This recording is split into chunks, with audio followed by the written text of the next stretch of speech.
सदर ने दरियाए सिंध से नहरें निकालने के मंसूबे पर एतराज कर दिया। ऐवान के मुश्तरका इजलास से खिताब में कहा, बतौर सदर इस मंसूबे की हिमायत नहीं कर सकता। हुकूमत की कुछ यकतरफा पॉलिसियां विफाक पर शदीद दबाव का बायस बन रही हैं। विफाक इकाइयों की शदीद मुखालफत के बावजूद दरियाए सिंध के निज़ाम से मजीद नहरें निकालने की तजवीज़ दुरुस्त नहीं। हुकूमत से दरख्वास्त करता हूँ कि वो इस तजवीज़ को तर्क करे, तमाम स्टेक होल्डर्स के साथ मिलकर काम करे ताकि विफाकी इकाइयों के दरमियान मुतफ़िका इत्तेफाक़ राय की बुनियाद पर काबिल अमल पायदार हल निकाला जा सके। पाकिस्तान के सदर की हैसियत से मुझे चारों सूबाई असम्बलियों, कौमी असम्बली और सेनेट ऑफ पाकिस्तान ने मुंतखब किया। आईनी फ्रेमवर्क में फेडरेशन की नुमाइंदगी मेरा फ़र्ज़ है। मुश्किल तरीन हालात में भी मैंने पाकिस्तान खप्पे का नारा लगाया। मेरे लिए पाकिस्तान हमेशा पहले आता है। आइए कौमी मुफाद को मुकद्दम रखें और ज़ाती और सियासी इख्तिलाफात को एक तरफ रखें, मुल्क का सोचें।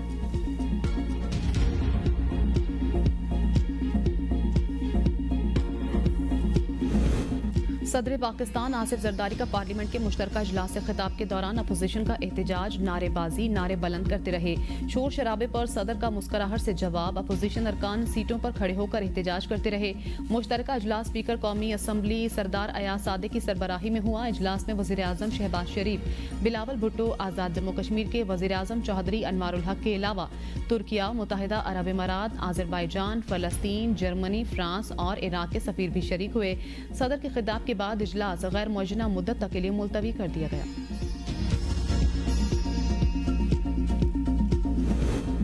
वज़ीर आज़म से मुलाकात। बिलावल भुट्टो की क़यादत में वफ़द का हुकूमती इक़दामात पर तहफ़्फ़ुज़ात का इज़हार। दरियाए सिंध के पानी और आबी वसाइल, नई नहरों के मामले पर तहफ़्फ़ुज़ात से आगाह किया।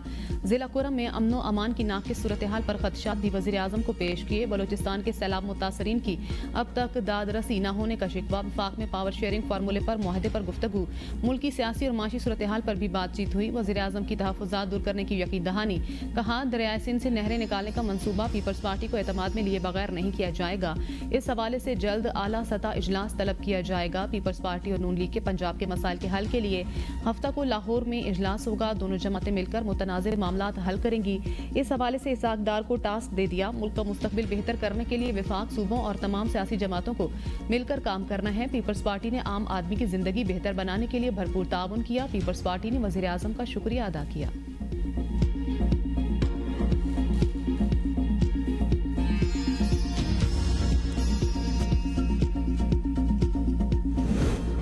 पीपल्स पार्टी ने सिंध में करप्शन के रिकॉर्ड तोड़ दिए। आसिफ जरदारी और बिलावल सिंध का पानी बेचने जा रहे हैं। अपोजिशन लीडर उमर अयूब की चेयरमैन पीटीआई बैरिस्टर गोहर और दीगर रहनुमाओं के साथ प्रेस कॉन्फ्रेंस। कहा, आसिफ अली जरदारी खुद को सदर कहते हैं, हम इस इंस्टॉल्ड हुकूमत को नहीं मानते। जरदारी ने आज कोई अच्छी बात नहीं की। ये पीका एक्ट में फॉर्म 47 की हुकूमत के साथ खड़े रहे। मौजूदा हुकूमत इक्तिसादी तौर पर नाकाम हो चुकी है। 2 सालों में SIFC 0/0 रही।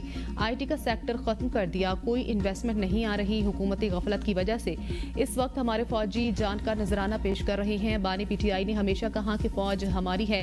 इस वक्त बानी PTI और बुशरा बीबी को बोगस केसेस में घसीटा हुआ है।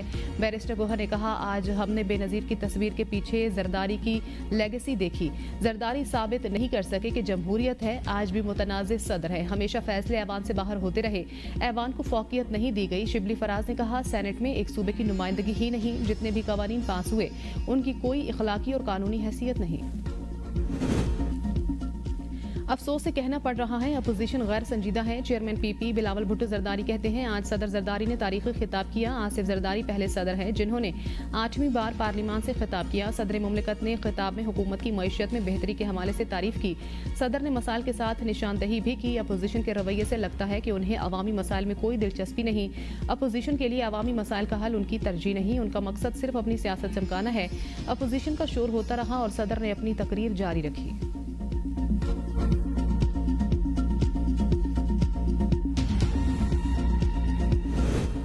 अवाम को तरक्की, मसाइल का हल और महंगाई में कमी चाहिए। अपोजिशन सिर्फ सियासत चमकाना चाहती है। इसकी अवामी मसाइल पर कोई तवज्जो नहीं। वज़ीर आला पंजाब मरियम नवाज की पार्लियामेंट में मीडिया से गुफ्तगू।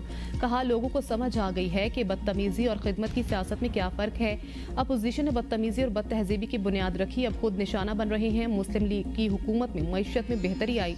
मरियम नवाज ने पीपल्स पार्टी की पंजाब में हुकूमत की खराब कारकर्दगी में तमाम स्टेक होल्डर्स का कसूर है। पीटीआई रहनुमा अली मोहम्मद खान की एबीएन न्यूज के प्रोग्राम सवाल से आगे में गुफ्तगू। कहा, हुकूमत में मौजूद लोगों को बगैर मैंडेट के अवाम पर मुसल्लत किया गया। वो वक्त दूर नहीं जब अवाम का एतमाद पार्लियामेंट से उठ जाएगा। माजी में जो भी वजीर आजम बना वो अपनी सीट जीत कर लाया। तारीख में पहली बार वजीर आजम और वजीर आला पंजाब बगैर जीते ऐवान में आए। आइन में तरमीम के लिए अरकान पार्लियामेंट को उठाकर तौहीन की गई। दरियाए सिंध से नहरें निकालने का मसला पाकिस्तान तहरीक इंसाफ ने उठाया। हम बानी पीटीआई के साथ खड़े हैं, इसकी फिक्र किसी को नहीं होनी चाहिए। जो लोग बानी पीटीआई के साथ खड़े हैं वो कभी कंप्रोमाइज नहीं हुए। सदर मुमलिकत की तकरीर से वाज़ेह हुआ कि उन पर कितना प्रेशर है। फवाद चौधरी की एबीएन न्यूज़ के प्रोग्राम बदलों में गुफ्तगू। कहा, पीटीआई की बुनियादी लीडरशिप को जेलों में डाला गया। मौजूदा लीडरशिप को हम नहीं जानते तो वर्कर्स कैसे जानेंगे। मौजूदा लीडरशिप अलायंस बनाने में मुझे कामयाब नजर नहीं आ रही। सलमान अकरम राजा को मैंने किसी एहतजाज में आज तक नहीं देखा। जब लीडरशिप खुद एहतजाज में नहीं आती तो वर्कर्स कैसे आएंगे। मौलाना फजलुर रहमान को हम बहुत मुश्किल से राजी करके लाए थे। अली अमीन गंडापुर को लोगों ने नालियां बनाने के लिए वज़ीर आला नहीं बनाया। अली अमीन को बानी पीटीआई को रिहा कराने के लिए लोगों ने वोट दिया। जब तक बानी पीटीआई मौजूद है मुल्क में बाकी पार्टियों को सियासत की गुंजाइश नहीं।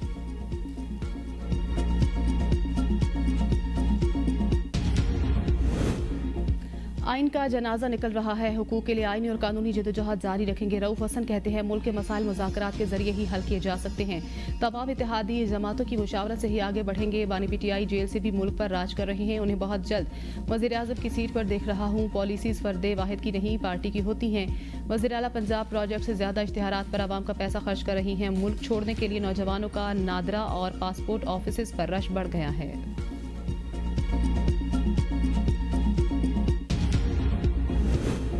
एहतजाज पीटीआई की रिवायत है। सदर मुमलिकत आसिफ अली जरदारी का पार्लियामेंट से खिताब अच्छा था। वज़ीर दिफा ख्वाजा आसिफ कहते हैं, तहरीक इंसाफ ने दहशतगर्दों को लाकर बसाया और ये उनकी इत्तेहादी बनी हुई है। दहशतगर्दी के खिलाफ रोजाना फौजी जवान शहीद हो रहे हैं। दहशतगर्दी के खिलाफ फौज को कामयाबी मिल रही है। बानी पीटीआई के लगाए गए पौधों के खात्मे तक ऑपरेशन जारी रहेगा। मनफी प्रोपेगेंडे में मुलव्विस पीटीआई के 25 अफराद आज फिर जेआईटी में तलब। असद कैसर, सलमान अकरम राजा, रऊफ हसन, सैयद फिरदौस शमीम नकवी, खालिद खुर्शीद खान शामिल। मियां असलम इकबाल, मोहम्मद हमाद रजा और अब्बास, आलिया हमजा मलिक भी शामिल तफ्तीश होंगे। शहबाज शबीर, वकास अकरम, कमल शोजेब, तैमूर सलीम खान के नाम भी शामिल। जेआईटी ने शाह फरमान, आसिफ रशीद, मोहम्मद अरशद, सिबगतुल्लाह विर्क, अजहर मुशवानी को भी तलब कर रखा है। मोहम्मद नुमान अफजल, जिब्रान इलियास, सलमान रजा, जुल्फी बुखारी, मूसा विर्क और अली मलिक को भी तलबी के नोटिस जारी हो चुके हैं। 7 मार्च को तलबी पर बैरिस्टर गोहर, रऊफ हसन और शाह फरमान के अलावा बाकी अफराद जेआईटी के सामने पेश नहीं हुए थे। तोशाखाना 2 केस में अडियाला जेल में आज होने वाली समात मनसूख। वकील बानी पीटीआई खालिद यूसुफ चौधरी को अदालती अमले ने आगाह कर दिया। अगली तारीख समात आज जुडिशल कॉम्प्लेक्स से बताई जाएगी। वकील खालिद यूसुफ चौधरी कहते हैं, तोशाखाना केस में पहले बर्क रफ्तारी से ट्रायल चलाया गया। अब बानी पीटीआई से मुलाकात रोकने के लिए ट्रायल कवर करवाया जा रहा है। केस की समात पहले भी कई दफा मुलतवी की जा चुकी है।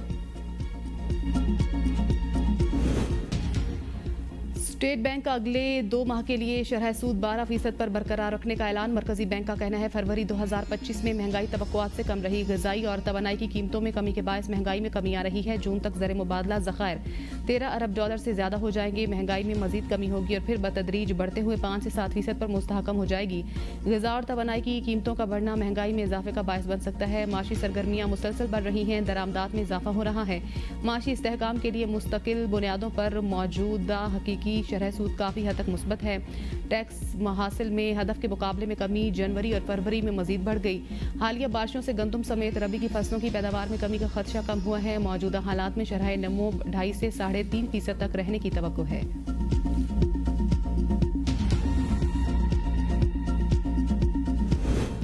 हुकूमत का चीनी की कीमतें मुस्तहकम रखने के लिए शक्कर दरामद करने का फैसला। शक्कर की दरामद से सारिफिन को रिलीफ फराहमी में मदद मिलेगी और मकामी सतह पर चीनी की कीमतों में कमी आएगी। शक्कर की दरामद से मुस्तकबिल में चीनी की पैदावार को बढ़ाने में मदद मिलेगी। दरामद शुदा शक्कर को मकामी सतह पर रिफाइन करके चीनी में तब्दील किया जा सकेगा। मुल्क के मुख्तलिफ शहरों में रमजान में चीनी की कीमत को पर लग गए हैं। लाहौर में 1 किलो चीनी की कीमत में 10 रुपए का इजाफा हुआ, जिसके बाद 1 किलो चीनी 170 रुपए हो गई। पेशावर में भी 10 रुपए के इजाफे के बाद 1 किलो चीनी 170 रुपए की हो गई। कराची में चीनी 180 रुपए किलो में फरोख्त की जा रही है। चीनी मजीद महंगी होने का खदशा है।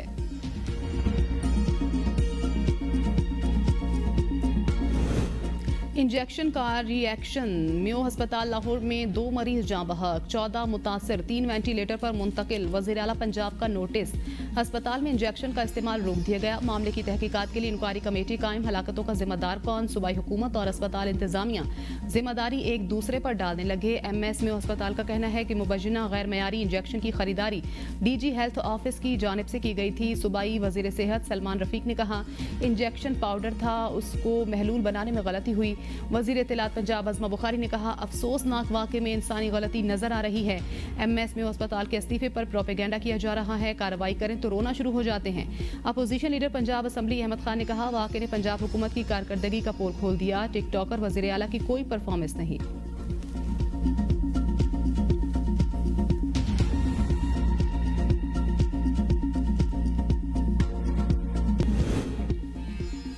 तनाज़ा ये नहीं कि फ़ौजी अदालतों में सिविलियन का ट्रायल किया जाए या नहीं, मसला ये है कि आर्मी एक्ट के मातहत जराइम अगर सिविलियंस करें तो क्या होगा। आर्मी एक्ट में दर्ज जराइम करने पर इसका दायरा इख्तियार सिविलियंस तक बढ़ाया जा सकता है या नहीं। जस्टिस जमाल मुदखैल का फ़ौजी अदालतों में सिविलियंस के ट्रायल केस में इस्तफसार। वकील हामिद खान ने कहा आर्मी एक्ट में शामिल वो शिकें जिनके तहत सिविलियन का ट्रायल किया जाता है वो गैर आइनी हैं। जस्टिस मोहम्मद अली मजहर ने कहा सुप्रीम कोर्ट के अक्सरियती फैसले में कहा गया कि फ़ौजी अदालतें आइन के आर्टिकल 175(3) के जुमरे में नहीं आती। सुप्रीम कोर्ट के फैसले में फौजी अदालतों को तारीखी तनाजुर में देखा गया। वकील हामिद खान ने कहा कि फौजी अदालतें सिर्फ फौज के मेंबरान के लिए कायम रह सकती हैं। जस्टिस मोहम्मद अली मजहर ने रिमार्क्स दिए कि अगर ऐसा है तो फिर आपको ये तस्लीम करना पड़ेगा कि फौजी अदालतें मुतवाज़ी अदालती निज़ाम हैं। ये बहुत अहम है कि इस मामले में आर्टिकल 175(3) को वाज़ेह होना होगा। केस की मजीद समाअत आज दिन 11:30 बजे तक मुलतवी।